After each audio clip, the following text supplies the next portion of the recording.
Foals are born here, they're raised for about 6 months. They spend 6 months with their mum, and then they get weaned. Mum sort of heads off and spends time with the other mums, and the foals get weaned. The foals come across to this part of the farm, and it's a bit like on the high school. So they're now at high school, they've 6 months of age, and then spend the next 6 months just hanging around the paddocks with their friends.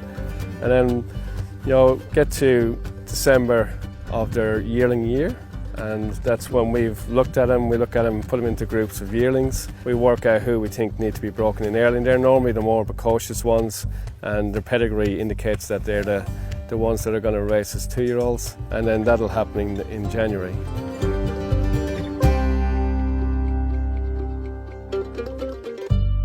So this is a colt we're pretty excited about for next year. He's got a lovely head on him, he's got a great jowl through here, big strong jowl, and strong neck. Great depth, great angle on the shoulder through here, and a lovely big strong forearm, quite a big strong forearm here. And the great thing then, he's got a lovely girth size here, which is normally indicative of a sort of holding quite a big heart. And that's sort of important, keeps the blood flow going through, and it also normally pretty sort of genuine sort of horses. So they've been with us for 18 months, and it's just another education, and it's part of the process, and just getting them ready to go into the racing stables. The whole idea is that they don't get upset by anything. It's all just a natural progression from the paddock to be broken into the racing stables in Sydney. Our whole process is just to give them all the same opportunity, and sometimes you just need them, give them that little bit extra time just to get it.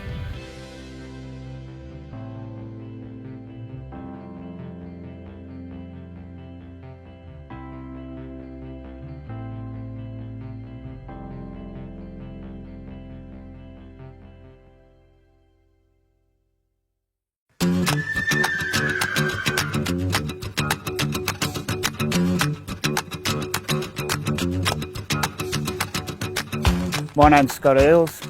I'm the breaking in manager at Godolphin. I've been in this role for the past 13 years, and I've overseen the breaking of 3,500 horses.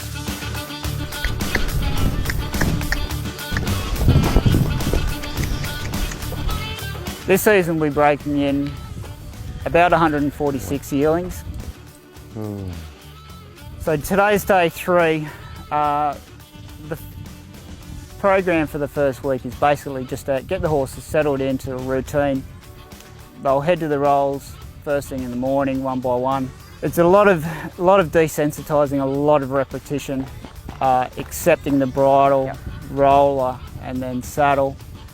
There's different ways we go about it, but the differences are minor between breakers.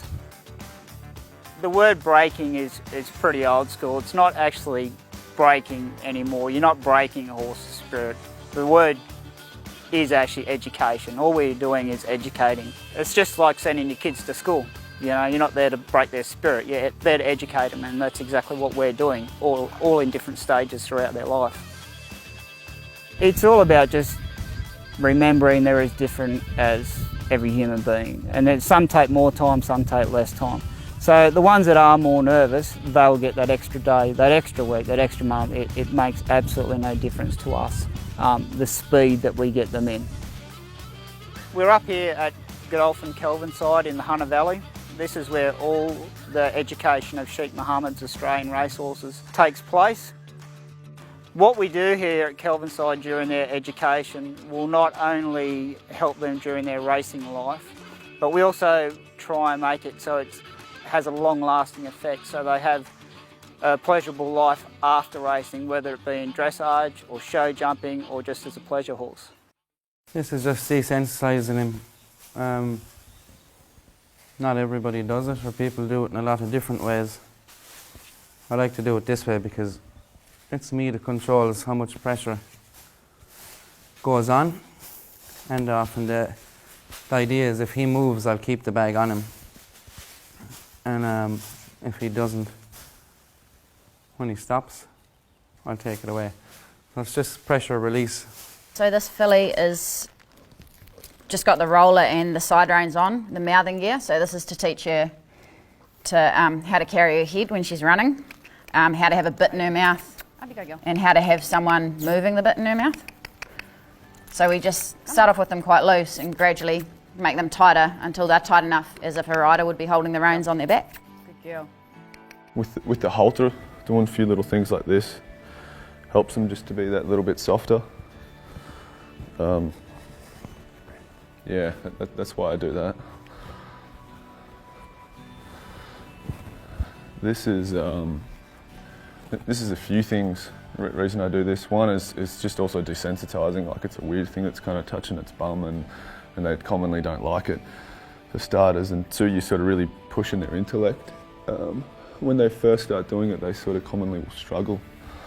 And so I'm asking for that flexion, and then I step away, and I want them to move. So what it does is it makes them softer for when you get on their back, so they don't just turn and their neck stays stiff as a board. They give to you and then turn. So in between changing directions, I like to give them a good pat and a bang all over, just to desensitise them a bit for when they've got someone on top of them moving around. Makes it a bit easier when you ride them for the first day. Some horses are more relaxed. The more relaxed horses progress a bit quicker because they're more comfortable with what you're doing. If they're a little bit more nervous, a little bit more hot temperamented, then you sort of take everything just a step slower. Just put a little bit less pressure on them until they're ready to cope with more pressure. Any good horse person will pick it up, just working with horses daily. And it's just how their appearance to you. They're very easy to read, mostly through head carriage. Like, obviously, a horse with his ears back is unhappy. You just want that horse, especially if you're doing something with the barriers or the gear on for the first time, just to drop its head, and have a chew on the bit, and that's them saying that I'm great with everything and I'm happy. The biggest challenges of breaking are probably having a lot of patience.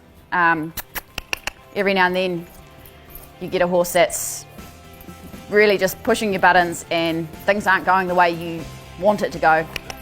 The horse doesn't know what's going on because it's never done any of this before. Basically, you just can't lose your patience with them because they don't know what's going on. So it doesn't solve any problems. But you just have to sort of work with what you've got and try and get the best out of them so that they're, safe and comfortable and can turn into racehorses.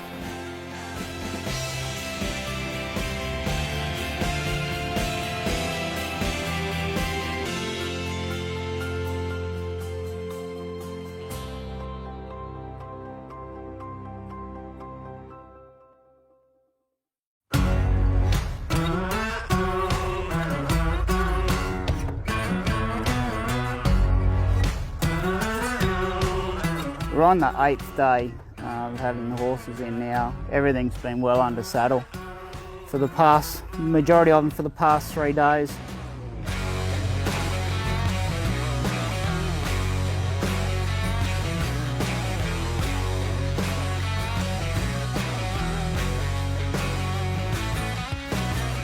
The stage we're at now is they're just going straight to the roll, doing a couple of laps of lunging and then straight on them. Good girl. So at the moment, all we're really trying to teach her to do is how to move forward off your leg and how to stop and steer and just be comfortable with a rider on her back. Ow. They're pretty fast learners, especially at this age. I only give them sort of 2, maybe 3 rides in the round yard before I move them out to the arena, which is just a bigger area.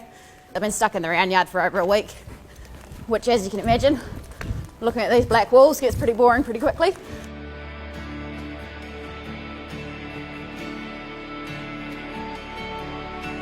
Half of them have progressed to be out here in the arena, and it just gives them a little bit more freedom, and you can get them striding out just that little bit better, and this just gets them to focus on different things, and you can sort of work out the horse's personality a little bit more before they hit the track.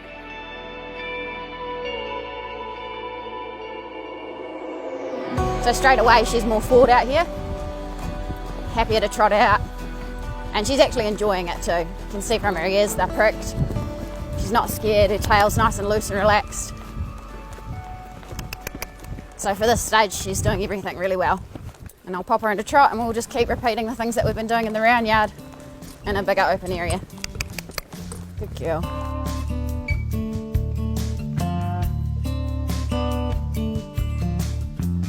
It's quite hard work for them in here. The sand's quite deep, so they get tired quite quickly. So you never want to overdo it and push them too far when they're tired.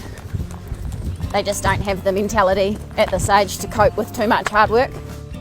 So because she's doing everything right, I'm going to give her a little canter in here. Good girl. Obviously all her back muscles are weak, she's never carried weight on her back. And they get quite unbalanced very easily. So the trick is to do lots of smaller canters, not tire her out. She'll gradually find her legs and get her balance properly. Any decent horseman will learn it. It's just the horse's whole composure. It's just like raising kids. It's exactly the same. They're just as different as we are. And you know, you can see this horse now. She's just putting her head down. She's having a chew. She's probably a little bit tired, but she's also happy. Considering that she is only a baby. It's the first time in the arena she's away from any other horse. She's just accepted that Bridget's on her, and she's definitely going the right direction.